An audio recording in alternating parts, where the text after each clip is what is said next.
So this is, of course, 918, and we're going to start talking about measurement. Measurement is critically important in physics, and I am going to work to get you as much measurement practice as possible this year. I'm working to try to get you some stuff that will allow us to actually do better measurements than we've done in the past. We'll see what happens. So when we are talking about measurements, especially in science, we have to differentiate between the dimensions and the quantities and the units. So the dimension is the type of quantity we're measuring. So, well, what quantity are you measuring? You're measuring volume or mass. That's the quantity. The units for volume might be milliliters or cubic centimeters. The units for mass might be grams or kilograms. But the dimensions have to agree with the units. So this is the point where you tell me I shouldn't quit my day job to leave for a career as a web cartoonist. Should we be worried about her? I mean, she left quite a while ago. How long has she been gone? About 30 meters. Okay. Yeah, you think it's as funny as everybody else in my life. That's okay. It doesn't make any sense to, what was the mass of that? 8 seconds. Huh? And those are going to become really important because we're going to expand on what you've done with dimensional analysis in chemistry to really get you some powerful tools to look at problems, to look at the math. Now, if you haven't seen this graphic 43 times in the last 3 years, I'd be shocked. Accuracy and precision, and we always use the example of the target and the arrows, and our goal in science is to be both accurate and precise. That's the gold standard.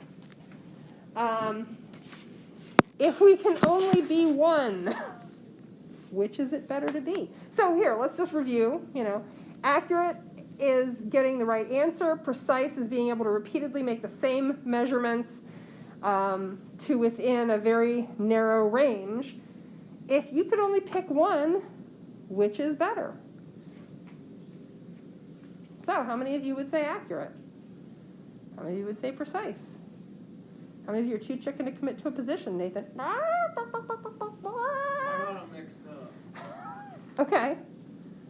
I thought accuracy was like being in the same spot. That's precision. That's precision. Okay. That's okay. I would say precision is more important. Because if you are getting some measurements which are accurate, but your measurements are wildly all over the place, you have no way of knowing if you're close to target or not. Ideally, again, we want to be both. But if you can only pick one, boy, I think I would pick precision, because if you've got high enough precision, you can usually tell if your measurements are inaccurate. Not always, but often. So, how do we assure accuracy? Well, the big place that accuracy comes from, well, there are 2 places. There's method error, which means you're doing something wrong. And if you think back to that lab that you did, that was kind of designed to get you to have method error. Here's a piece of string and a ruler. Can you do a really good job with that? Well, probably not. And, one thing that somebody always points out every year is, well, it depends on how tight you pull the string. We used masking tape. Well, she had a fold in her tape and I didn't. You used it differently. The way you used the tool was your method had inaccuracies, and had we measured it with an instrument that allowed for better precision, we would have also probably not made the mistake that we made in using it. We wouldn't have gotten the inaccuracy that we got. Being sloppy, just plain old rushing through it. I see this in chemistry a lot, where people go to balance stuff on the triple beam, and they're like, yeah, it's still doing this. It's good enough. That's sloppiness. I do a little bit of woodworking when I get a chance, and my husband and I have some disagreements about making cuts, because I come from a long line of chicken coop carpenters, not fine cabinet makers, and so I tend to, it's close, I'm just going to run the blade right through that line. No. I don't account for my kerf correctly. Anyway, chicken coops are just fine that way. Fine cabinetry in a kitchen, not so much. But that's okay. I make more chicken coopy things than I do fine cabinets. That's just being sloppy. Now, the other thing that is a method error issue is parallax. So I've got a great video on parallax that I'm going to link. There's a guy named Scott Manley who is just a tremendous Scottish geek who does these awesome science and engineering videos, and he explains things beautifully in usually 10 minutes or less. And I'm going to link his one on parallax. So I would like you all to stand up and cover the clock with your thumb. Close one eye. Now, change eyes. Whale. Whoa, cover the stupid shadow. Note that it jumps. Yeah, you can cover whatever in the room you want. You can cover somebody's face if you want. But when you change eyes, your thumb jumps. You notice this. You already knew this game. Yeah. Why? Because parallax. What's it called? Difference of point of reference. Yes, the point of observation is different. And this is how early estimates of the distance to the moon were made. Observers in different locations comparing information about perceived location. At what point is the moon directly overhead from you? I'm not sure how they did it, honestly. I'd have to look that one up. But looking at how far apart two observers are and the observed position of an object. Now, when we're talking about it as a method of as a source of inaccuracy, the issue is that if your eyes don't cooperate, or if you're closing your left one to take some measurements and your right one to take others, your measurements are going to line up differently. Some people have, I'll call it an enhanced parallax issue. If your eyes don't totally work correctly in binocular vision, you can't make one object. Anybody have this issue? I cannot look through a microscope with both eyes and see a single object. I see two. Anybody here have that? Good for you. Because I've spent years being yelled at by biology profs. Open both eyes! I can't. They just don't work that way. So I have a bigger than average parallax error. So I have to be super careful. If your eyes work well together and you can make your measurements with both eyes open, you're better off that way. Because if you're closing one eye, then you're always at risk of, enhanced parallax. The other source of error is from your instruments. So instrument error is a big issue. Damaged instruments, if you look at the meter sticks that we have in this room, a lot of them have worn corners and edges. Many of them have seen, generations of Beaver Local science students. So if we were in a professional lab, we would be using better instruments. In a professional lab, when instruments are damaged like that, you get rid of them. But we don't do that because we're not building a rocket to Mars here. We're measuring little go-karts. And faulty instruments. So we had, years ago, if you think about the triple beam balances that we use in chemistry, and this was many, many years ago, we had someone who was in as a long-term sub. We had a teacher who was out on sick leave for a whole year. He taught chemistry and physics at that time. And the sub just didn't quite have the art of student observation down yet. So she didn't notice when two kids who she had sitting at a lab table next to a bunch of balances in the back of the room pried open the pan on the bottom and took the BBs out of the balance pan. And, lo and behold, that balance never worked right again. We couldn't get it to balance ever, and we took the plates off and fiddled with it and tried to add mass. It was a faulty instrument at that point. It was never going to balance appropriately. It was never going to weigh out correctly. That's instrument error. So you want to always check the instruments that you're using, just because you don't want to introduce error if you don't have to. I should mention, in the method error, instrument error, sometimes it's both. So we gave up on using stopwatches in physics years ago because we couldn't keep the batteries in them, and they're just tough. And you've all got a stopwatch in your pocket these days, and you've all got a stopwatch on your iPad. The method error comes with hand-eye coordination. With seeing something cross a line and hitting the button, the instrument error shouldn't arise, but we had students one year who were videoing motion in slow-mo to attempt to actually see when something passed a given mark. And what they found was that the video jumped.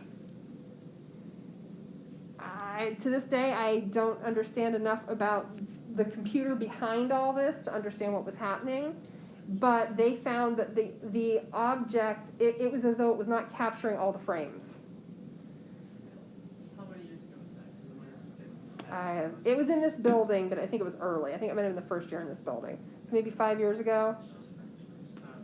I don't know. And I'm not sure if they recorded it on our iPads or on something at home, but they found that, was it a code flaw? Was it a camera issue? I don't know. But they were finding that the video was omitting frames, and so they weren't able to get all their data. So, their method was okay, but the instrument was behaving in a way that didn't allow them to get data. So we see that sometimes. This is the good stuff. Precision. This relates to the limitations of your instrument. So if you just have a stick, and I'm going to actually get out my green stick that I use for this. So, this is just a green stick for all appearances. No markings whatsoever. You cannot see anything on it. Obviously, it used to be a meter stick until some jerk covered it with painter's tape. That would be me. I would be the jerk. It is a very low precision instrument. I can say something is 1 stick long or roughly a half a stick long. I certainly can't get down to 1/100th of a stick. The limits of that instrument are significant. The precision that you get from your instruments is all related to how finely they are demarked. So in this case, there are no markings. The best I can do is 1 stick.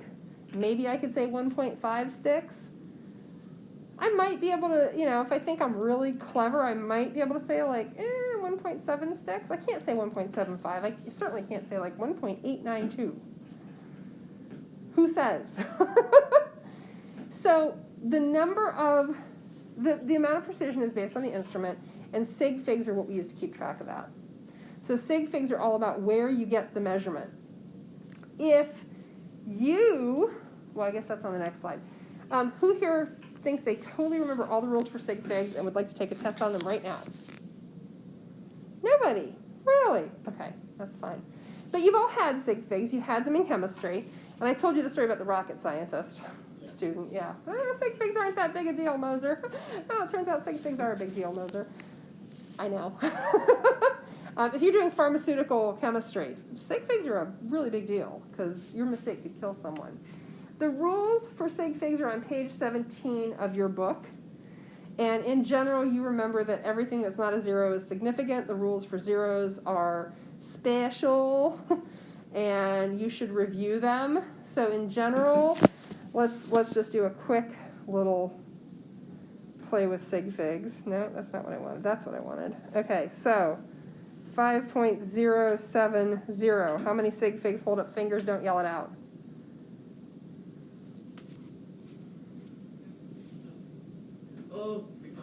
Uh-huh. Significant and significant. So a 0 between two non-zeros is significant.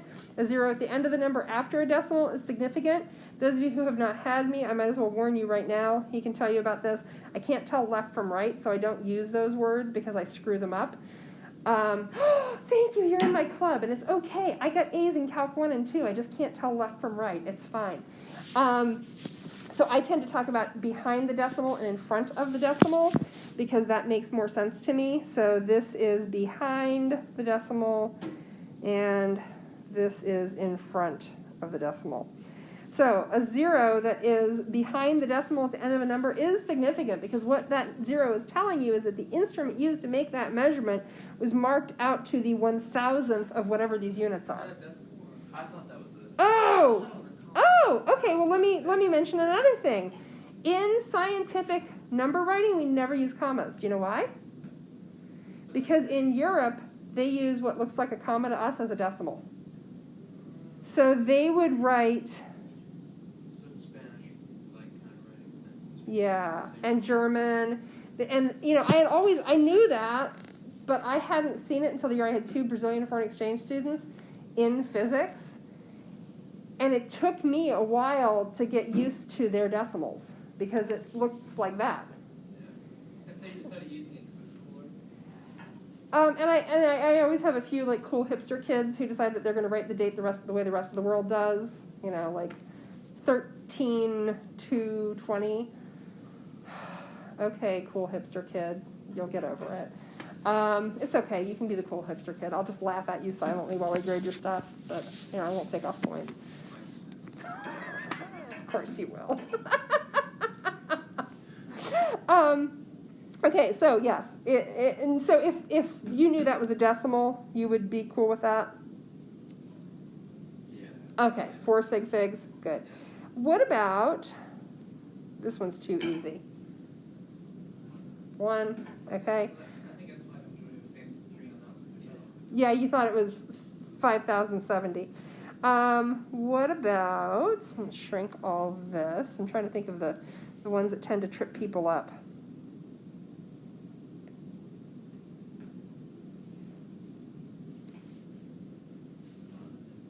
Right, yeah.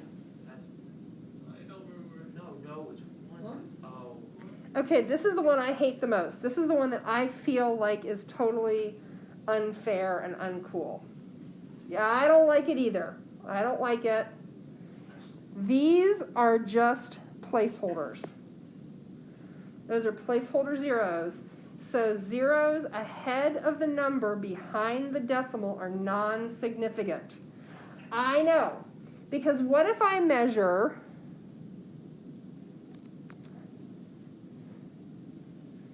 and with the same instrument? Shouldn't those have the same, shouldn't we be talking about significance out to there? We're not. And I've been hating this rule for a long time, and I finally found somebody who explained it in such a way that I was like, oh, okay, I see why. And I promptly forgot who they were and how they explained it, but I made peace with it in my heart. So if I can find the video so that you can too make peace with it in your heart, I will link it. But yeah, those are placeholders. So rules for rounding. We do the simple version, which is 5s go up, everything below 5 goes down. Your textbook gives, and you may encounter at some point in your life, a more complicated rule involving things like if the number after the 5 is odd, it goes up. If it's even, it goes down, which tries to balance out the rounding up bias. I don't use it. I don't know anybody else who uses it. I've talked to AP Chem teachers and AP Physics teachers, and they don't use it. But you should be aware of it, because if you are traveling through the world and you get to some point where they use that, I don't want you to go, well, I've never heard of that before. Well, you heard of it, but we don't use it. So you'll just have to adapt on the fly. Okay, this is your 2-second review on sig figs and calculations. When you are adding or subtracting, what governs your sig figs? Location, explain.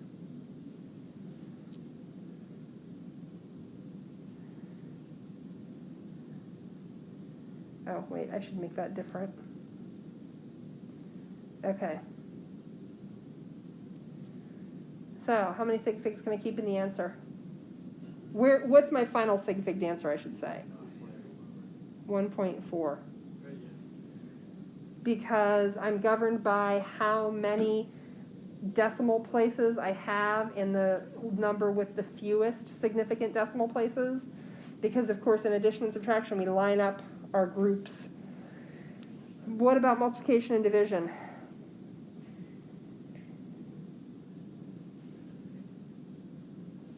So 1.5 times, well, no, that's not what I want.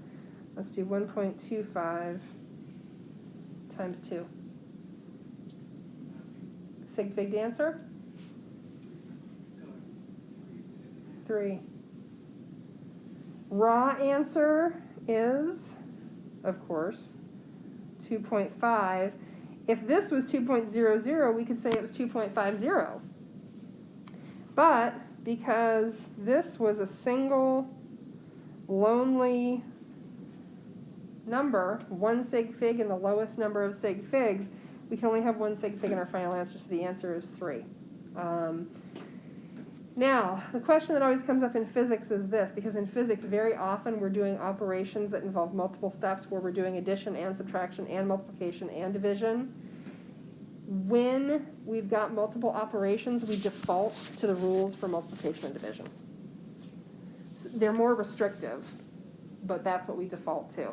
So if you've got 5 operations going on in a problem, your final answer is going to be governed by the multiplication and division rules. Lowest number of sig figs is what governs your answer. And we'll continue to talk about this. Okay, questions on any of that? We're going to stop there. The one thing I would recommend, in the chapter plan, if you look at, so I would look at those pages in your text. The PDF is linked in the document. And if you look at the chapter plan, you'll notice that there are some additional practice review kind of questions. If you had me for chemistry, which only one of you did, who's here today, you will recognize it because it's just the same stuff that you had in chem. It's optional additional sig fig practice and the key. So if you just want to look at it and review yourself, make sure you got it. It's linked there. I'm not giving you any points for it. I'm not requiring you do it. It's there if you want it as a resource. So Where's that link at? it is in the chapter plan. So let's go. I'm going to stop this. We'll go to the classroom and look